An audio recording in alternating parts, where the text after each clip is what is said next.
Hey guys, Dude's Corner here. Today I'm going to be teaching you how to solve the 4x4 Rubik's Cube.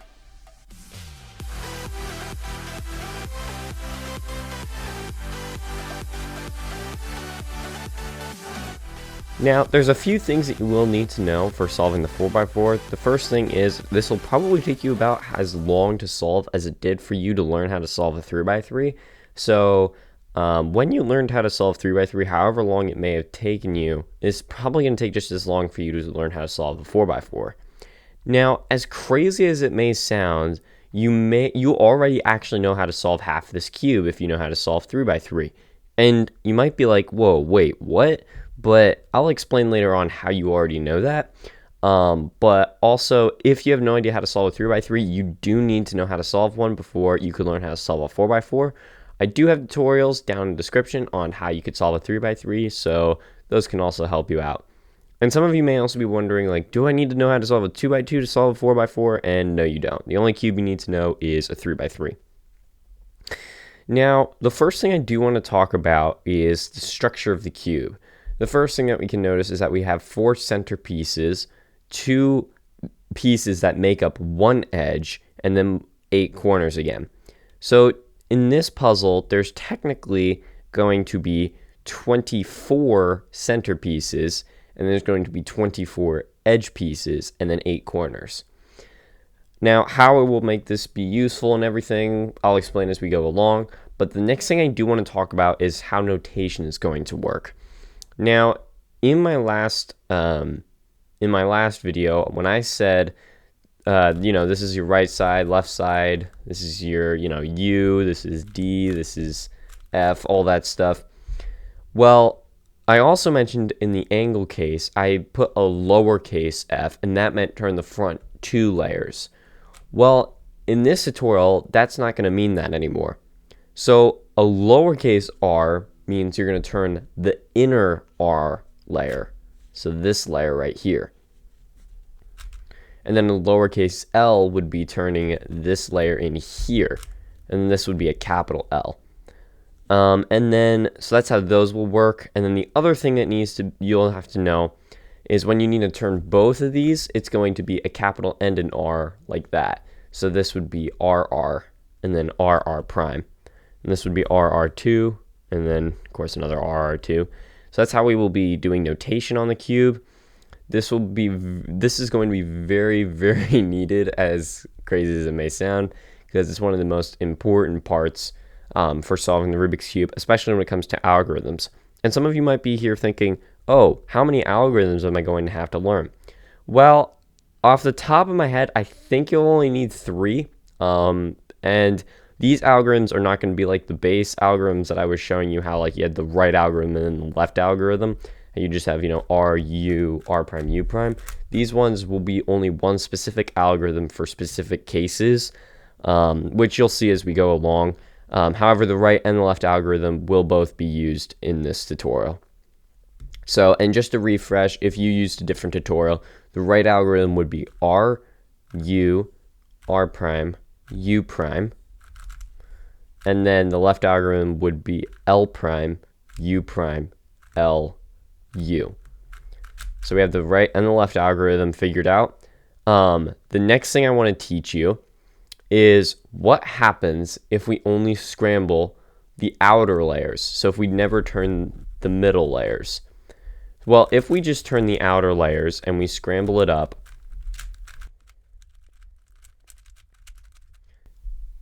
if we look closely, we have 6 centers, 12 edges, and 8 corners. What this means is by only turning the outer layers, this is a regular 3x3. If you look closely, you might be able to see. See, we can create our cross the same way we normally would. We would put all of the white edges onto yellow center, and then we would put them all onto white center.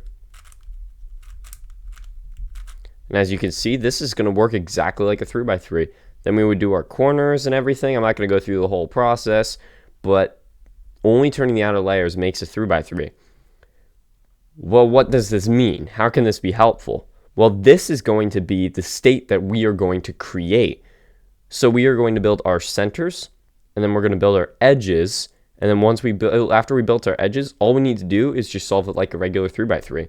If you still don't fully understand, you will as we go along.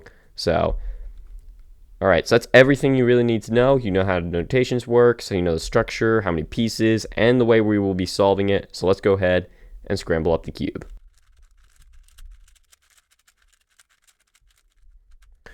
Okay, so the first thing that we want to do is we want to create our 6 centers. And to start that, we're going to have to create one.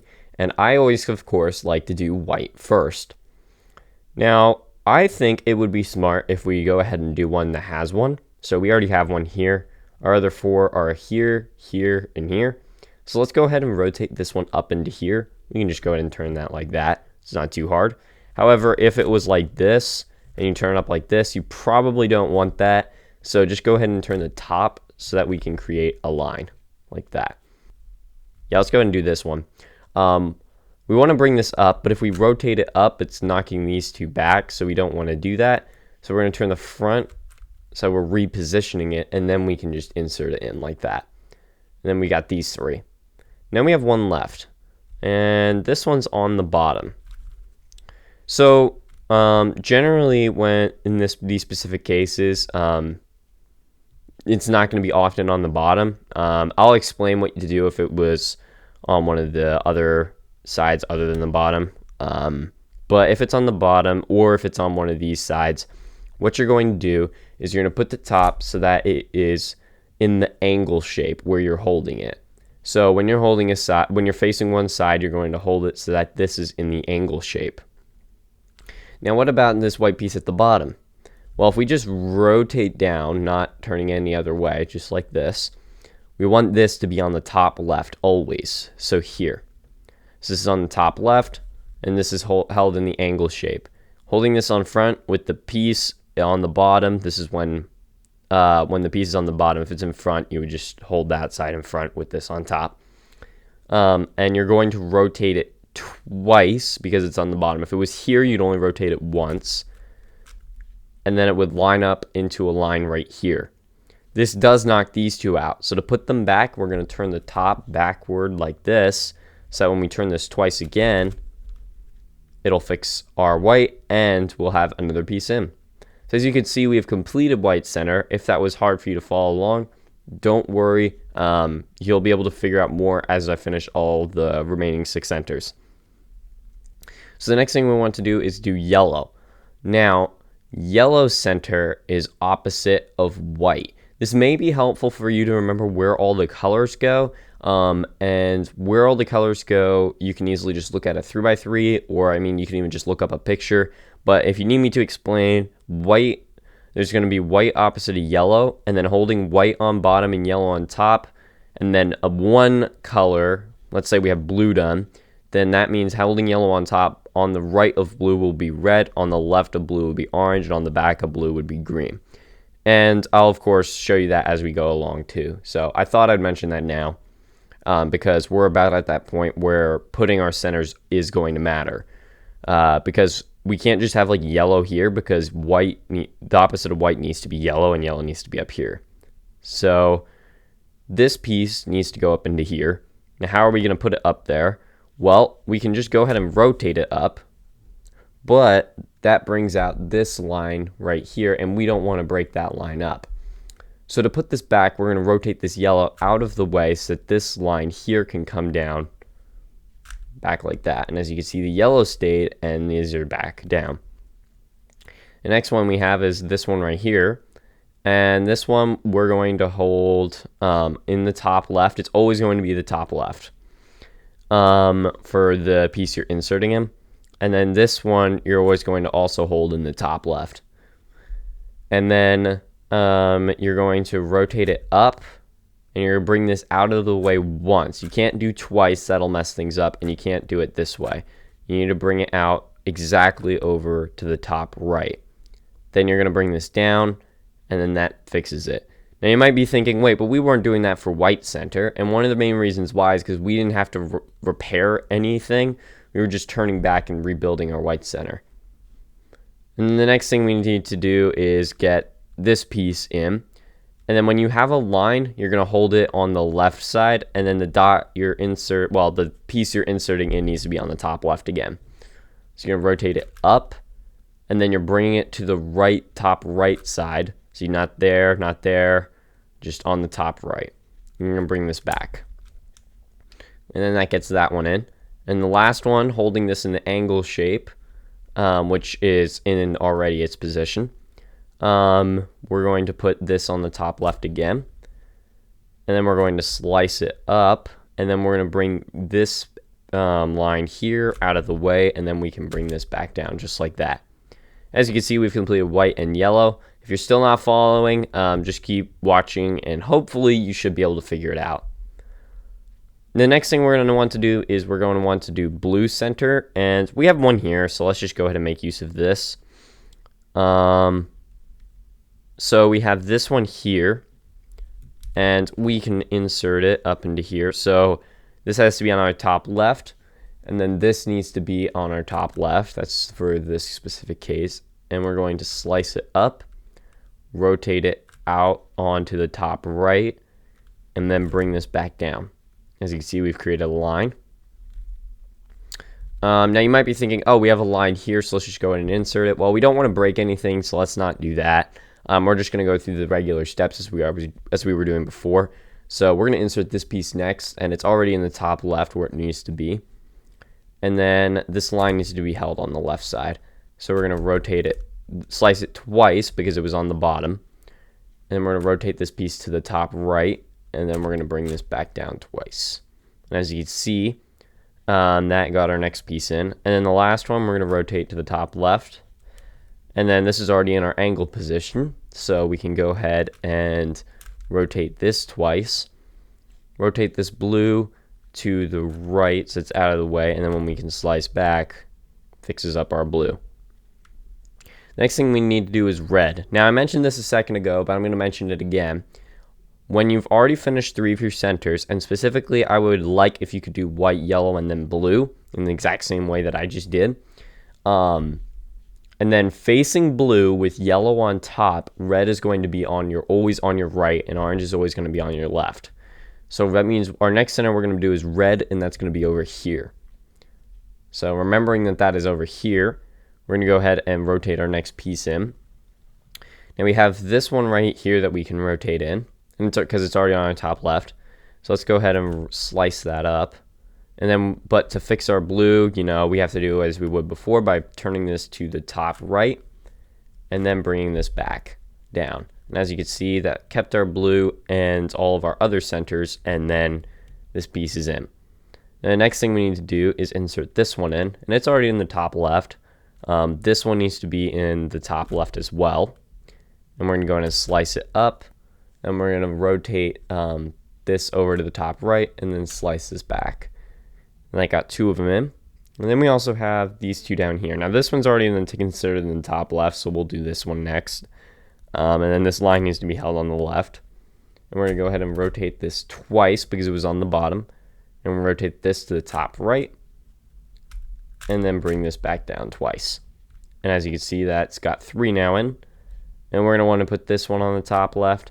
And I just noticed, but pretty much every single time we've already had this angle case solved, but for just a refresh, holding it in any other position other than this one will not solve this case. So always holding it in this exact form. I should have mentioned that earlier, but I just haven't had that really exact thing come up, so I thought I'd mention that now. And then we have this piece that needs to come up into here, and this needs to be rotated twice. It's already on the top left.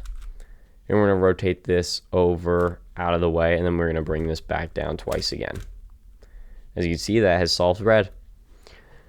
Now, if we go back to holding it where blue is in front and yellow is on top, we'll notice that we have solved red, but then orange needs to go on our left. So orange needs to go here.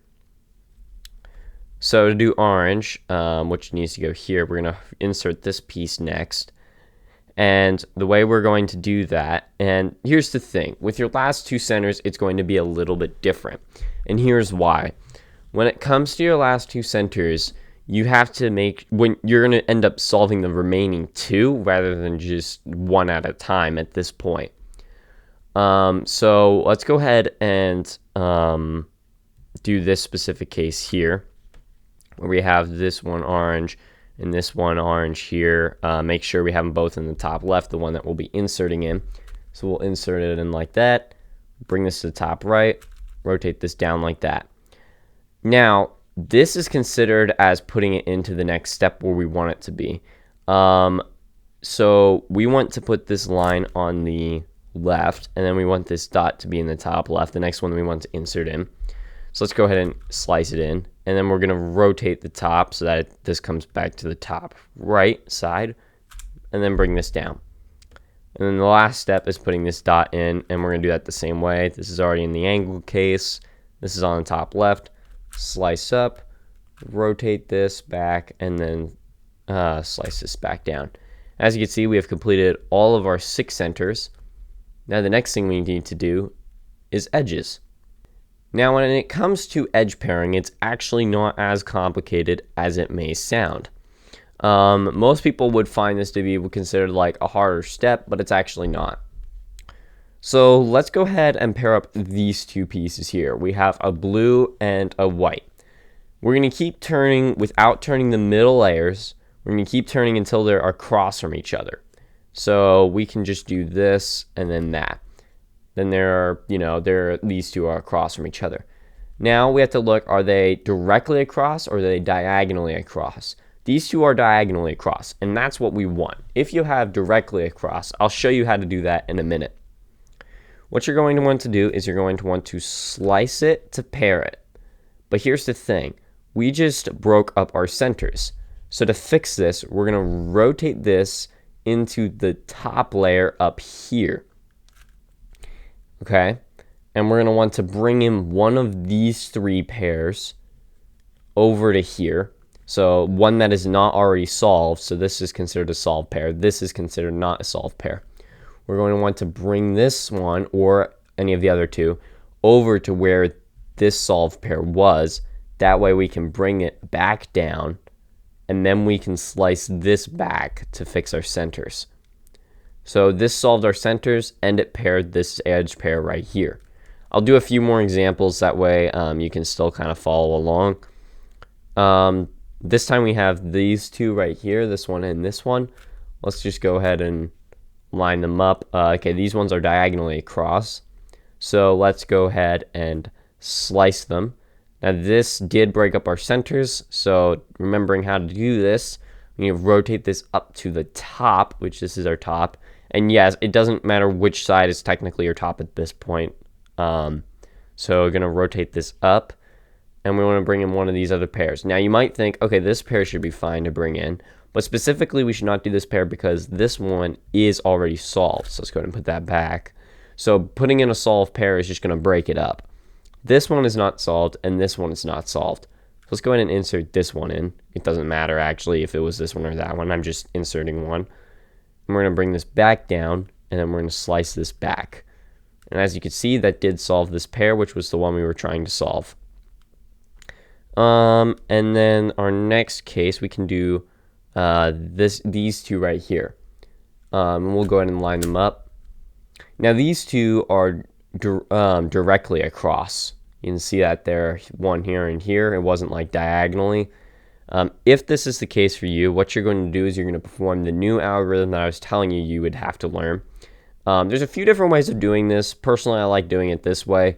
This algorithm would be R, U prime, back prime, R2. And then there are now diagonally across. If you couldn't quite do that because, back prime can be hard, we would never had to do back moves on 3x3. Well, just kind of see what I did, like follow along when I was moving the pieces, and you should be able to just see by following along my moves what to do. Okay, now that these 2 are diagonal, when we are pairing them, you might remember that I was slicing this one into this one to pair these 2. Well, because this piece is on the bottom and this one's on the top side, we actually need to turn this one. So make sure you're slicing the right layers when it comes to pairing up your edges. Just whatever ones make them be together. And then we're going to rotate it up into the top. And then we have a broken pair, or just not a solved pair right here. We can just insert that in, bring this down, and then we can go ahead and then slice this back. Make sure you slice the right layer back as well. Just forgot to mention that. Whichever one you slice, you have to remember that's the one you slice back. And then the next thing we can do is we have these ones right here, this one and this one. So we can just do that. And then they're directly across. So we have to flip this case. And to do this, this would be R, U prime, back prime, R2. And we can go ahead and pair them. And then we can bring in a broken pair or an unsolved pair, which is this one, which would work when we slice it up into the top. Bringing this one over, make sure you don't bring a solved pair in. Bring it down, slice back. And then we just have a few more cases left. So let's go ahead and go through those. We have these two right here and here. Let's go right ahead and line them up direct, and these two are directly across. So have to perform our algorithm again, which is R, U prime, back prime, R2. And then we can go ahead and slice to pair them like that. And then we can rotate it to the top, and then we can bring this pair over into here, which, because it's unsolved, bring it down and then slice back. Okay, so that solved those. We also have these two we can do. And these two are directly across again. There's a lot directly. There tends to be a lot that'll be directly across. And to solve this one, we would do of course, the same algorithm as before, which is R, U prime, back prime, R2. We would go ahead and slice. And then when we bring it up, we don't actually have any unsolved pairs. You see, the other unsolved pair, we actually had one right here. And when we're bringing this up, we're actually pushing it out of the way back over here. So we're going to turn the top so that this one we're pushing back here. And then this unsolved pair we can bring it over here. Then we can put this back. If you don't actually have one, even if you're pushing it out, I'll get into explaining how to do that in just a moment. Okay, we have this one and this one. We can go ahead and pair them. And also this will have the exact same case as before, where when we bring this up, it's actually pushing our one broken pair we need out. So let's go ahead and turn the top, and then bring this up, and then bring the broken pair or unsolved pair over, and then slicing back again. And then we also have this one and this one we can also pair up.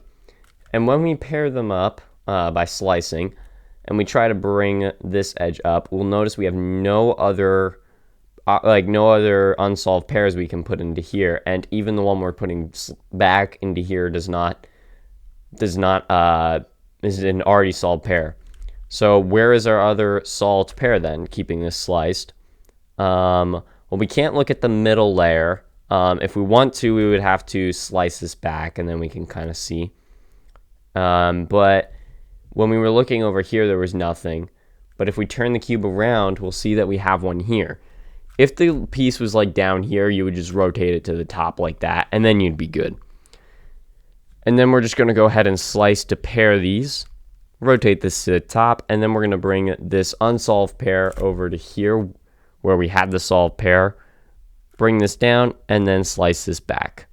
The last thing you can possibly have is when you just have two pairs left. And there's no other ones left. So when you try to slice, there's no other broken pairs you can bring in. If you have this, you will notice that they will already be either be diagonal or directly across the right piece we want to pair. It doesn't matter which one. But these are diagonal. And actually, in this specific case, we don't want that. We want them to be directly across. So to fix this, we're just going to do the same case as before, which is R, U prime, back prime, R2. And now you can see they're directly across. What we're going to want to do to pair them is we're going to want to go ahead and slice and then perform this algorithm. R, F prime, U, R prime, F. And then we're going to want to slice back, and that will pair them. That algorithm can get very tripped up on, and you can accidentally scramble up the whole cube. If you get that, I'm sorry, because it is very easy to accidentally scramble up your own cube. Now, as you can see, we have just completed all of our edges and centers, so now all we need to do is solve like a regular 3x3 by only turning the outer layers. So we would go ahead and create the tulip case, and if anyone's wondering, I am using beginner's method because I want everyone to know how to do this if they know how to solve a 3x3. And we would just, do as before. So I'm going to go ahead and skip a bit and then get on to the next case that you could actually have, because there are two other things that you could actually have that could not happen on a 3x3, which I will get into. So the first thing that you can get is this case right here when you're solving the cube. It is when you have 3 edges done, and this is you would never ever get on a regular 3x3. If you get this, you will have to perform a really, really large algorithm that is very, very annoying to have to solve. And you're going to do it from facing the edge that has not been solved. And this algorithm looks like this. Lowercase r prime, U2, lowercase l, front 2, lowercase l prime, front 2, lowercase r2, front U2, lowercase r, U2, lowercase r prime, U2, front 2, lowercase r2, front 2. Sorry, I was stumbling there because even I get a little tripped up with memorizing that algorithm. But as you can see, now we have the cross. Now the other case that you can have is when you have just the single dot, like with the edge. If you have this, you're going to hold where the edge is on the right, and then you're going to perform the line case, which is F right algorithm, F prime. And as you can see, that got us the case before where we have 3 edges, and we would just need to flip this with the one algorithm I showed you before. I just don't want to show you that again. Now then we could have something that looks like this. Now this may not seem like anything at the moment, but when we perform our usual algorithm for solving this when there's no sides done, which is R right algorithm, left algorithm, right algorithm 5 times, left algorithm 5 times, we will see that we get these two that are directly across from each other and 2 sides are already done. Now, something else you could have from that case before is that nothing looked like it'll change, and you may need to perform what I just did twice before you actually get to this case facing the same side that you just did. Just a heads up. Now, if you have this specific case here, you're going to hold it facing one of the unsolved sides and the other one in the back. And to solve this case, you would do Uu2 Rr2 U2 lowercase r2 U2 Rr2 Uu2, and then that will solve the cube. Something else that you can have is when you have these two that need to swap here, and then these two are already solved. If you have this, you're going to face the solved side with the other solved side on your left, and you're going to perform the same algorithm as before, which is Uu2 Rr2 U2 lowercase r2 U2 Rr2 Uu2. And then we'll have the regular cases before where we need to face the solved side and then perform right algorithm, left algorithm, and then right algorithm 5 times, right algorithm, left algorithm 5 times.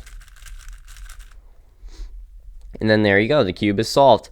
Now, one other thing, that really long algorithm that I showed you earlier, you may be like, okay, how am I going to remember that? Well, I will put that down in the description, so like if you need to just quickly find the algorithm, you can just open up the tutorial and then just go view in the description rather than have to find the specific spot or anything like that.